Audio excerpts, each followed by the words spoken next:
అంత పెద్ద మహాభారతంలో ఎవరి పాత్ర వాళ్ళదే, ఎవరి కథ వాళ్ళదే.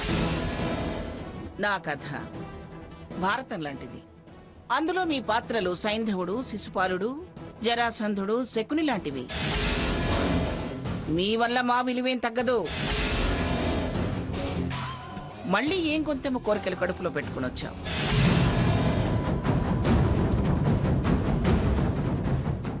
భయం అన్నావు, అభయం ఇచ్చా. ఇక్కడ నా నీడలో ఉంచా. ఇంకా ఏం సాయం చేయాలి, ఏం సౌకర్యాలు కల్పించాలి? అసౌకర్యంగా ఉందని నేనేం కంప్లైంట్ ఇవ్వలేదు. చల్లకొచ్చి ముంత దాచడం దేనికి? చెప్పు, ఏం చేయాలో చెప్పు. నాకు పాలిటిక్స్, పొలిటికల్ లీడర్సే తెలుసు కాని జ్యోతిష్యం, పండితులు, వ్రతాలు, పూజల గురించి అంతగా తెలియదు మంగా. ఈ వయసులో నీకు జాతకాల మీద మనసు మళ్ళిందా? మళ్ళీ రాజకీయాల్లో పోటీపడి ఎంపీగా గెలవాలని యాగం చెయ్యాలనుకుంటున్నావా? అయినా నేనేమన్నా పీఠాధిపతిని అనుకుంటున్నావా, మఠాధిపతిని అనుకుంటున్నావా? వ్రతాలు పూజలు చేసే వశిష్ఠుని అనుకుంటున్నావా? నేను నా గురించి అడగలేదు మంగా, దీని గురించి. దీని పెళ్లికి ఆటంకాలు వస్తున్నాయి అంటే ఓసారి రుక్మిణీ కళ్యాణం చేయించావు. ఏదన్నా నీకు పండితులు తెలుసు కదా, విచారించి మంచి వ్రతవేదన చేయించి దీని దోషం తొలగించి నా విచారాలు పోగొట్టమని వేడుకుంటున్నాను. ఓస్, అంతేనా? అదెంత పని? దాని జాతకం పంపించు. అలాగే మంగా. మా వశిష్ఠులు వారితో మాట్లాడి ఏం చేస్తే మంచిదో అది నీ మనవరాలి కోసం నా ఇంట్లో నా సంరక్షణలో ఉంటుంది కాబట్టి నా ఖర్చులతో నేనే చేయిస్తాను. ఏదైనా మంగమ్మ మంగమ్మే. కాదని ఇప్పటి వరకు ఎవరు అనలేదు, అనరు. నీ భజంత్రేలి కాపి బయలుదేరు. సరే, వస్తా హారతి. నీకోసం కారుంచి వెళ్తున్నాను. ఊరికే రావుగా, ఏదో ఒకటి పెడతావు. ఇప్పుడు అవసరమా ఈ వ్రతాలు పూజలు? అవసరమేనే. నీలాంటి రేఖ తక్కువ వాళ్ళకి, రాత తక్కువ వాళ్ళకి అవసరమే. మరి మనం ప్రార్థిస్తేనే విధాత విధి మార్చేది. భాగీరథి, ఇక నువ్వు వెళ్ళు. ఇదిగో, రేపు పూజకు రావాలి. అలాగే.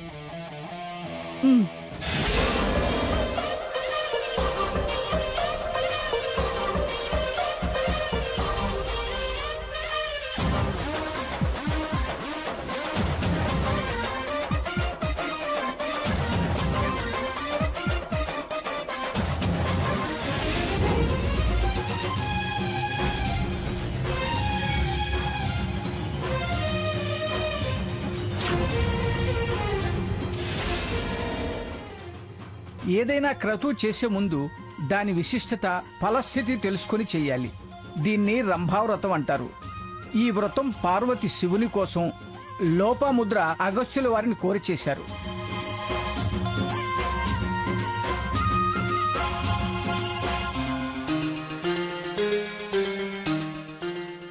రంభ అనగా చెట్టు, అందుకే అది స్థానదేవత.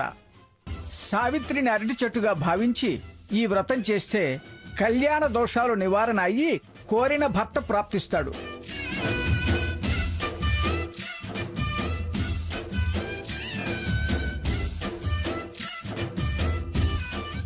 అమ్మా, ఇప్పుడు రంభావ్రతం ప్రారంభం అవుతుంది. మీరు మీ మనసులో ఎలాంటి భర్త కావాలని కోరుకుంటున్నారో ఆ వివరాలు రాసి ఆ చెట్టు మొదట్లో పెట్టండి. ఇదిగోమ్మా, రాయండి.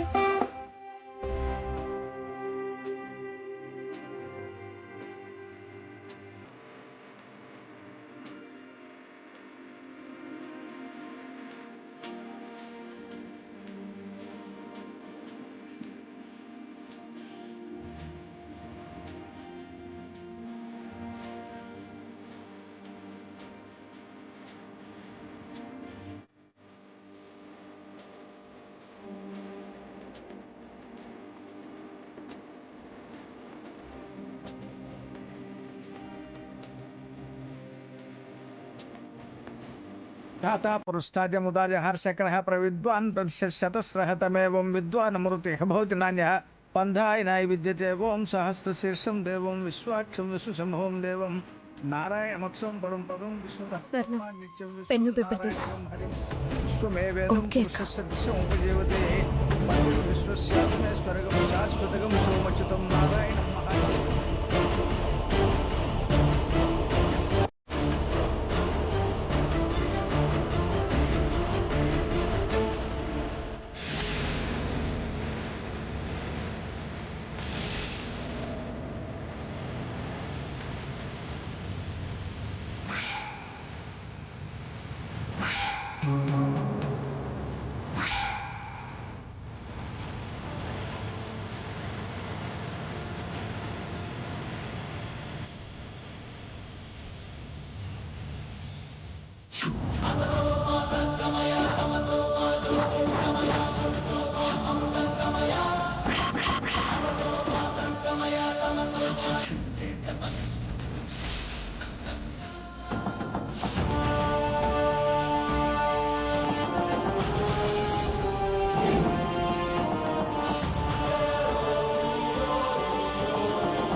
అమ్మా 3 ప్రదక్షిణలు చేసి అమ్మవారికి తోరణం కట్టి హారతి ఇవ్వాలి. తోరణం ఎంత గట్టిగా కడితే సంకల్పం అంత త్వరగా అనుకున్నట్టుగా నెరవేరుతుంది.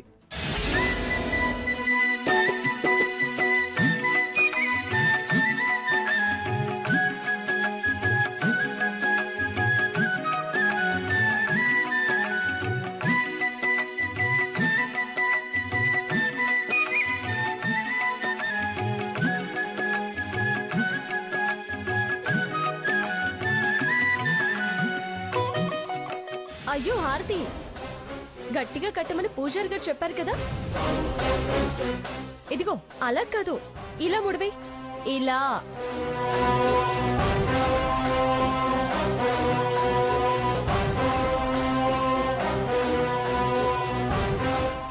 అమ్మా హారతిచ్చి పెద్దల ఆశీర్వాదం తీసుకోండి.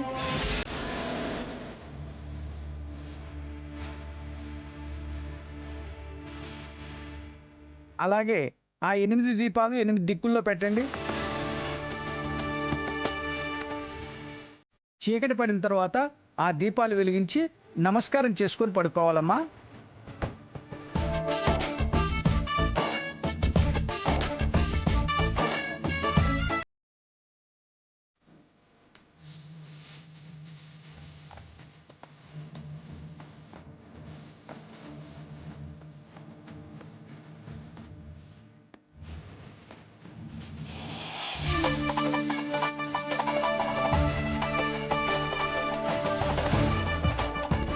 అమ్మా పెద్దల ఆశీర్వాదం తీసుకోమ్మా.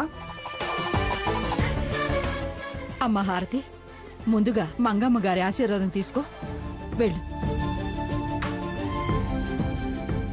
తాతయ్య గారు మీరు నుంచండి. శీఘ్రమేవ కళ్యాణ ప్రాప్తిరస్తు. శీఘ్రమేవ కళ్యాణ ప్రాప్తిరస్తు.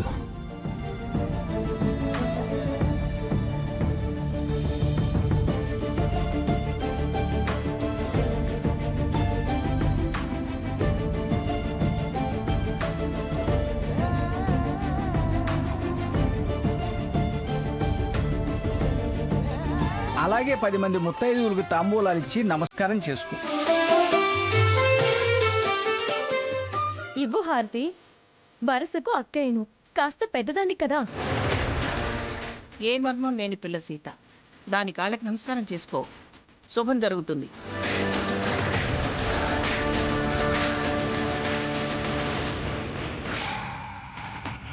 పేరు మారింది. ఇలా నా కాళ్ళ దగ్గర వంగుండాల్సింది. జాగ్రత్త. పెట్టు.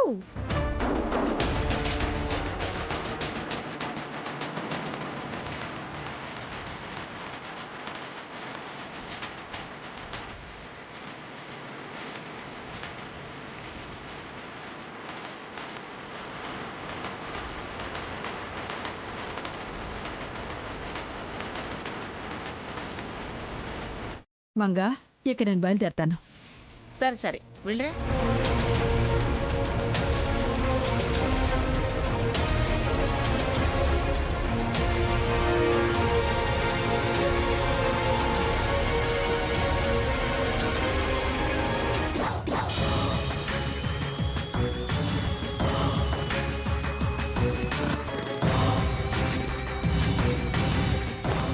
హారతి, ఏంటమ్మా, ఎందుకు అలా ఉన్నావు?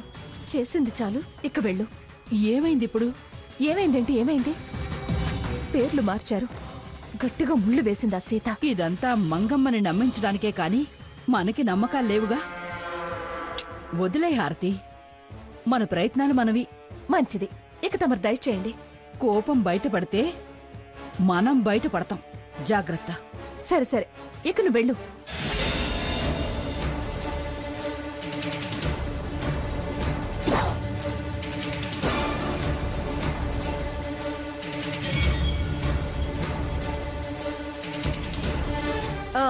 ఏంటి హారతి, కాసేపు సరదాగా చెస్ ఆడుకుందామా?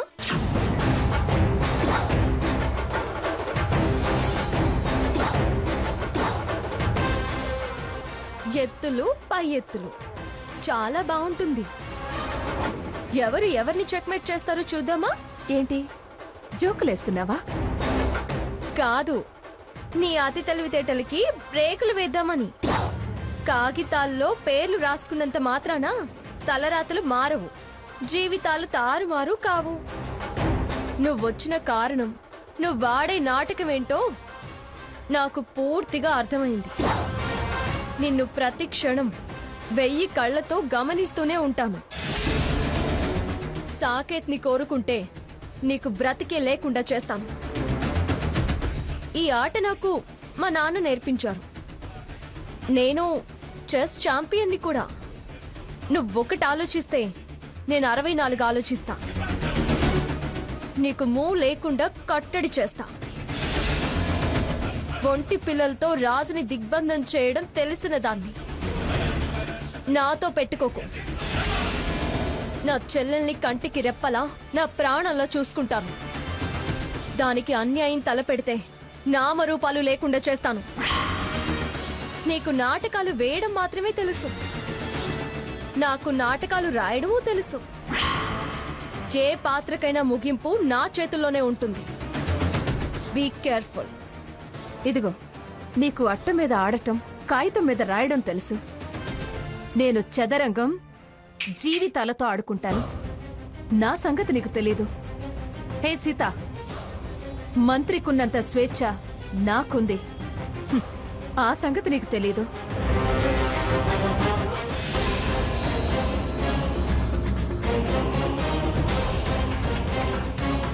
నేను చదరంగం, జీవితాలతో ఆడుకుంటాను. నా సంగతి నీకు తెలీదు. హే సీత, మంత్రికున్నంత స్వేచ్ఛ నాకుంది. ఆ సంగతి నీకు తెలీదు.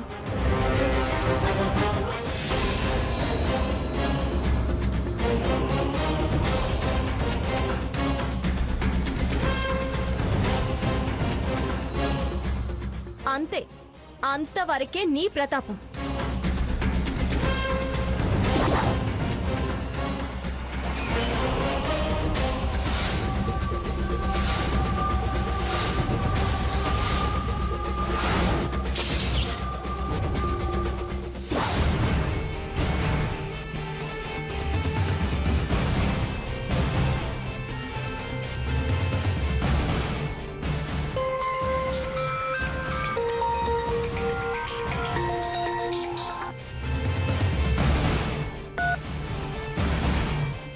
భాగి, ఇంతవరకు మనం అనుకున్నది అనుకున్నట్టే జరుగుతుంది. ఇక ముందు కూడా అలాగే జరుగుతుంది. నువ్వేం టెన్షన్ పడాల్సిన పని లేదు. నేనైతే ఫుల్ కాన్ఫిడెన్స్తో ఉన్నాను. నెక్స్ట్, ఆ మంగమ్మకి దగ్గరైతే ఈ ఇంట్లో ఒక్కొక్కళ్ళని ఆవిడకి దూరం చేయొచ్చు. అన్ని అడ్డంకులు తొలగిపోతే ఆ సీతా స్వర్ణ ఏం చేయగలరు భాగి? వాళ్లకు మంగమ్మ అండ లేదు అని తేలిపోతే వాళ్ళు ధైర్యంగా ఒక్క అడుగు కూడా ముందుకేయలేరు. అప్పుడు సాకేత్ అడుగులు వేయటం, నా వేలు పట్టుకుని నడవటం ఖాయం. ఆ భాగి వచ్చినట్టున్నాడు. రేపు మాట్లాడతాను. బాయ్.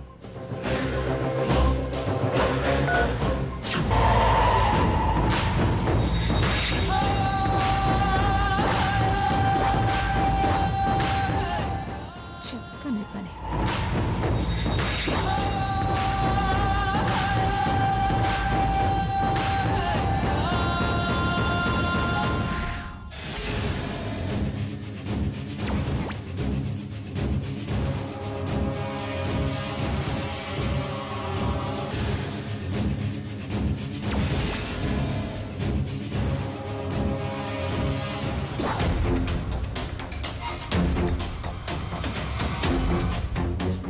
ఏంటి ఈ టైంలో హారతి పూజ గదిలో కూర్చుంది?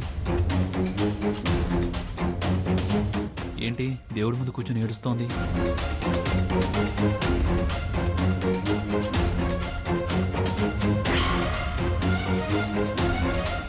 భగవంతుడా, ఎందుకు ఎందుకు నాకు ఇలాంటి పరీక్ష పెట్టావు?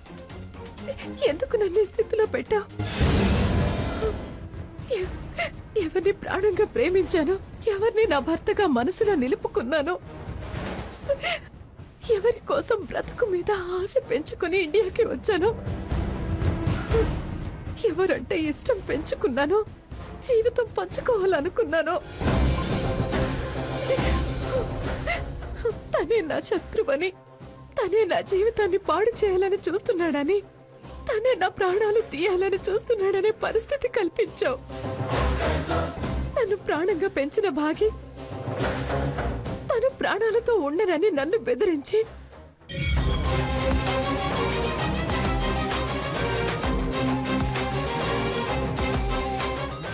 నేనంటే ప్రాణంగా భావించే నా సాకేత్కి నన్ను దూరం అవ్వమనే స్థితికి తీసుకొచ్చావు.